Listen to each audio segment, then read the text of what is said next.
Mark lived an ordinary life, just like millions of people do. Every morning started the same way. His phone alarm woke him up. He grabbed a quick cup of coffee, checked the news on an app, and rushed to work. His job was busy and required a lot of focus. He spent his days answering emails, taking phone calls, and working on spreadsheets. He often felt like just a small part of a big machine. During breaks, Mark would pick up his phone and scroll through social media. It helped him escape from reality for a little while. But by the time he got home, he was tired and irritable. His wife, Sarah, and their 2 kids were used to hearing, "I'm busy." His phone became a constant presence, even during family dinners. "You're not listening to us again," Sarah said one evening after Mark nodded absent-mindedly at their son's question without even realizing what was asked. Her words stung for a moment, but Mark quickly brushed it off, telling himself he just had too much to do. The days blurred together in a constant routine. Mark thought he had everything under control. But one day, everything changed. It started as a regular day. Mark stayed late at the office to finish a report. His head ached from all the stress, and his eyes were tired from staring at the computer screen. He had been feeling a strange tightness in his chest lately, but he thought it was just stress and lack of sleep. Just another tough day, he told himself. On his way home, Mark realized something was wrong. The city lights, which were usually so familiar, started to blur.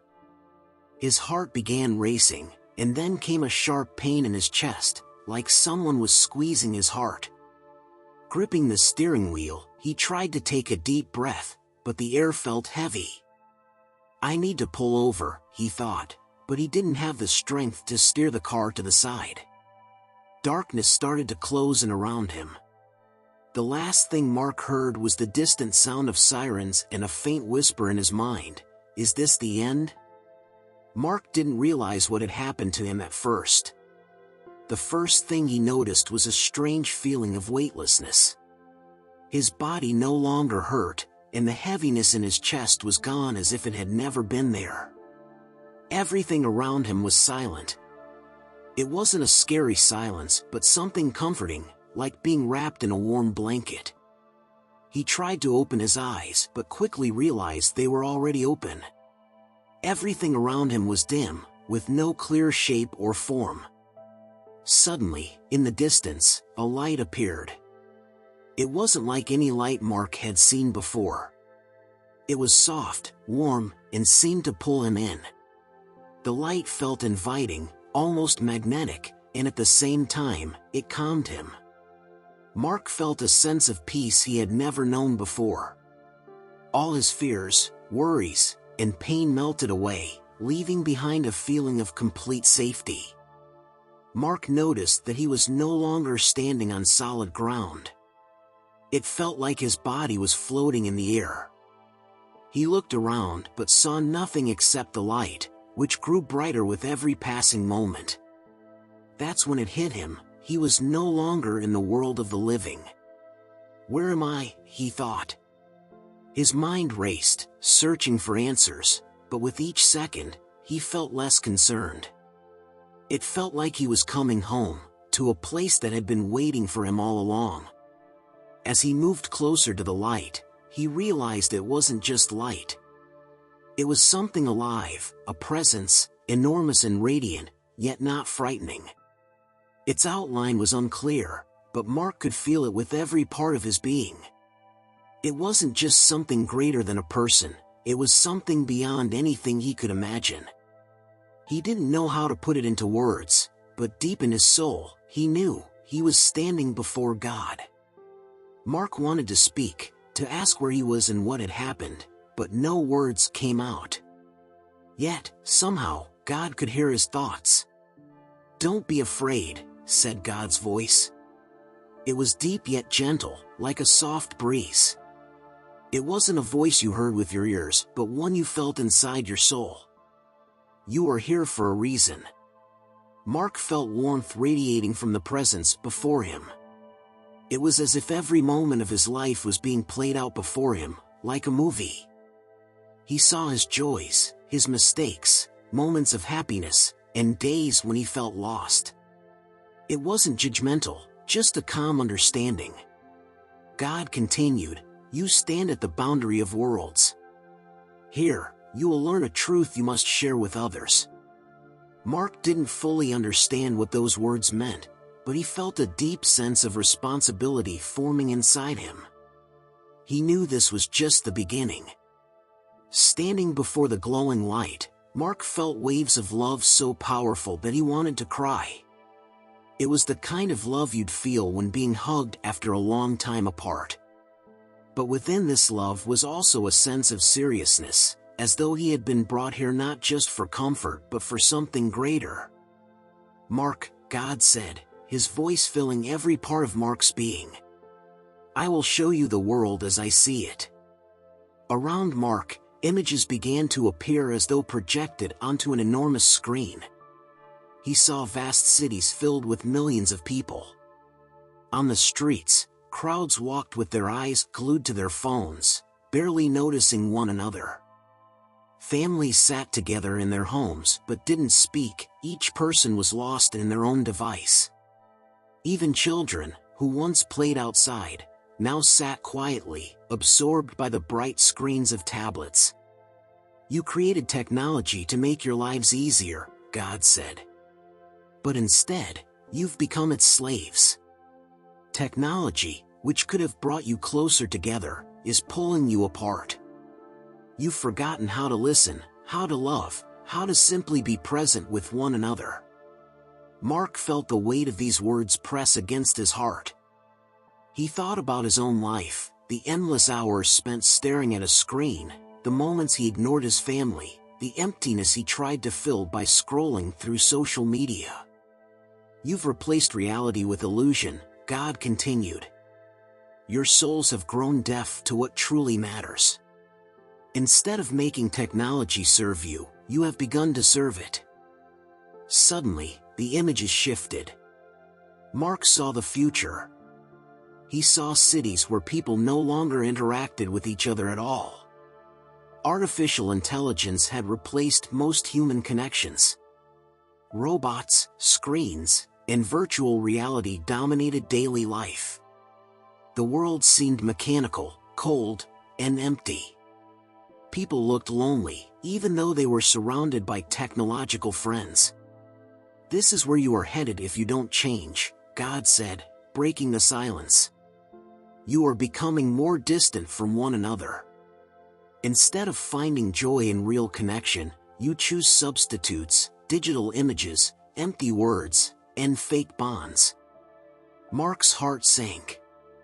He recognized himself in these people. He saw his own habits reflected in this future where technology had replaced human warmth. But then the vision changed. Mark saw a different future.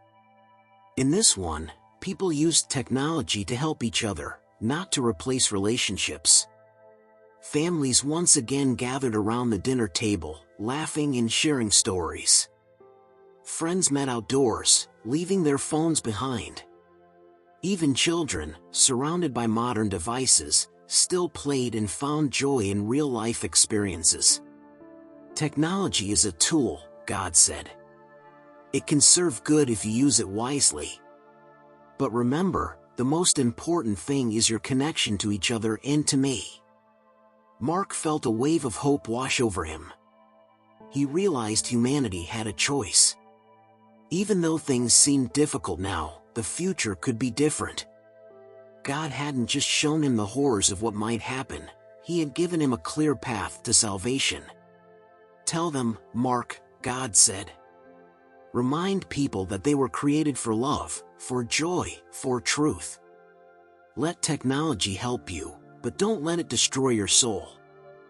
Those words echoed in Mark's mind. He knew his mission was to share this message. He had to warn people but also inspire them to change. What he had seen wasn't just a warning about a terrible future, it was a chance to create a better one. Mark felt his soul filling with light. God's words still rang in his consciousness like a distant bell. He realized his time in this place was ending. His body felt as though it was being pulled back into the world he had left. The light around him began to fade. Mark felt a strange mix of emotions, a desire to stay in this peaceful, loving place and an understanding that he needed to return. First, he felt a slight chill, then a heavy weight. It was as if his soul was slipping back into his physical body. It reminded him of waking up from a long sleep, as reality slowly came into focus. He heard muffled sounds, voices, the hum of machines. His eyelids fluttered open, and blurry shapes began to take form. He realized he was in a hospital room. The harsh light of the lamps was overwhelming after the glow he had just left behind. But the strongest feeling of all was that he was alive again. "Mark, you're awake," cried Sarah, his wife. Her voice was shaky with emotion, and her eyes were filled with tears. She held his hand tightly, as if afraid to let go. Their children stood nearby, looking confused but happy. Mark gazed at them, and something inside him shifted. He saw them in a way he never had before. Every glance, every movement, every expression felt like a miracle. "What happened?" he croaked, his voice weak and raspy. Sarah explained how his heart had stopped, how the doctors had fought to save him, and how he had suddenly come back. Mark listened silently, but inside, he felt a deep sense of gratitude. He knew his return wasn't a coincidence.